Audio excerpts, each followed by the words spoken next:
Picture yourself at 15, before the rent, before the alarm, before you learned to shrink. What did that version of you want? Not what he was told to want. What did you actually want? Now look at where you are today, and ask yourself the question nobody ever asked you. Who told you to stop being him? Your parents told you who to be. Your school told you who to be. The world told you who to be. And you listened, not because you were weak, because you were young, and you had no other option. But here's what they never told you. The man they built and the man you actually are not the same person. And living inside that gap is the identity crisis destroying an entire generation of men right now. Stay with me. You're going to understand exactly how your real identity got buried before you were old enough to protect it. The psychology facts behind why it happened. This isn't motivation. This is the conversation nobody had with you. Until now. The burial. You didn't lose yourself all at once. You lost yourself in the moments that felt completely normal. The teacher who told you to be realistic. The father who said, stop dreaming and get serious. The room that went quiet every time you walked in with something real. You learned fast. You watched what got rewarded. And you became that. Smaller, quieter, safer. You traded the boy who wanted everything for the man everyone could manage. Nobody forced you. You did it yourself. One compromise at a time. One silenced thought at a time. One morning at a time, getting dressed for a life that fits everyone else perfectly and sits on you like a costume. Every time you were too much, the room got uncomfortable. Every time you wanted more, someone called it unrealistic. Every time the real version of you showed up, he was met with silence. So you made a deal with yourself. Keep him quiet. Keep the peace. Keep the version of you that everyone could live with. And you held up your end of that deal every single day until you forgot you ever made it. By the time most men reach their mid-20s, they are living inside an identity they never chose. Built for acceptance, built for survival, built for everyone else's comfort, not built for their life. The performance. So you perform. Every single day, you show up, you deliver, you meet the expectations, and you play the role so well that nobody around you has any idea something is wrong. Until 2 a.m. when the house is quiet and something in you asks the question you can't answer. Is this it? That question isn't weakness. That's the real you, still there, still awake, still refusing to disappear completely. There's a weight that has nothing to do with your workload, nothing to do with your responsibilities.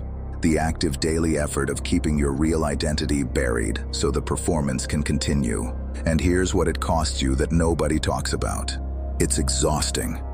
Not the work, not the hours, not the responsibility. The performance, carrying a version of yourself that doesn't fit every single day, is the heaviest thing a man can carry. And you've been carrying it so long you forgot it wasn't supposed to be this heavy. You didn't wake up one day and decide to become someone else. It happened so slowly, you called it growing up. But growing up and giving up are not the same thing. And somewhere along the way, the two got confused. The invoice. Here's where it gets specific, because the identity crisis isn't just a feeling. It has a price, and it shows up everywhere. In your relationships, you attract connections built on the performed version of you, not the real one, which means you're never fully known, never fully seen, and never fully at peace, because one honest conversation could expose the gap between who they think you are and who you actually are. In your work, you chase goals that belong to the man you performed, not the man you are. You hit targets that feel hollow. You climb ladders leaning against the wrong wall, and every achievement feels like it happened to someone else. In your finances, a man who doesn't know who he is spends money proving who he isn't, buying things to signal a version of himself that doesn't exist, never building, always performing, always one purchase away from feeling real. In your ambition, the hunger is still there, but it's been misdirected for so long it doesn't know where to go anymore. So it turns inward, into frustration, into restlessness, into the feeling that you should be further along by now, without knowing where further along even is. This is the invoice. It's been building since the burial began, and most men pay it every day without ever seeing the itemized bill. Here's what nobody ever told you. You can work harder than everyone in the room, stay longer, sacrifice more, want it more, and still go nowhere. Not because you aren't capable, because you've been building the wrong man's life with everything you have. That's not a discipline problem. That's a direction problem. And the direction was chosen for you, before you were old enough to question it. This is not your fault, but it is now your responsibility. The excavation. This is the part most content skips, because it's easier to diagnose the wound than to explain what actually heals it. So let me be specific.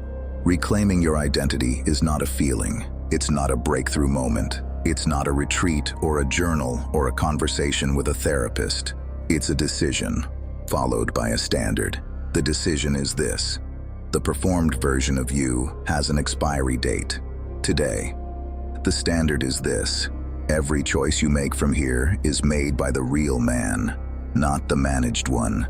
That means the goals change, not because you failed the old ones, because the old ones belonged to someone else. That means the circle changes, because the men around you have been calibrated to the performed version of you, and the real version of you will outgrow rooms built for a smaller man. That means the work changes, not harder, different, directed by a man who knows what he's actually building and who he's actually building it for. But here's what the psychology textbooks miss. You cannot do this alone, not because you're not strong enough, because identity is built in rooms. It was suppressed in rooms, by people, by systems, by environments that needed you smaller. And it gets rebuilt in rooms, by men who see what you were actually built for and refuse to let you perform anything less. The man you buried doesn't need saving. He needs a room that finally recognizes him. The door. That room exists. Most men will never find it. Not because it's hidden, because the algorithm doesn't push it to everyone, because the system doesn't advertise it, because the men who need it most are the ones who were taught to handle everything alone. The family code was built for one reason: to give you what the world withheld. Not motivation, not tips, not a 30-day challenge. A complete understanding of who you actually are, why the burial happened, and a brotherhood of men who are done performing lives that were never theirs. Men who are excavating, men who are building, men who have decided that the version of themselves that surfaces from here will be the last one they ever have to perform. This is just the surface. Inside the family code, we go 10 levels deeper. Everything changes once you're inside, and most men will never know this exists. The final code. You've just heard psychology facts that most men are never taught. Not because they're hidden, because nobody in your life was ever shown them either. The question isn't whether you feel that gap. You already do. The question is what you do with it now. The man at 15 didn't need fixing. He needed a room that recognized what he was capable of. That room has a door, and it's been waiting for you longer than you know. And tell me in the comments, at what moment did you realize the version of you showing up every day wasn't the real one? Type, "I follow the code,"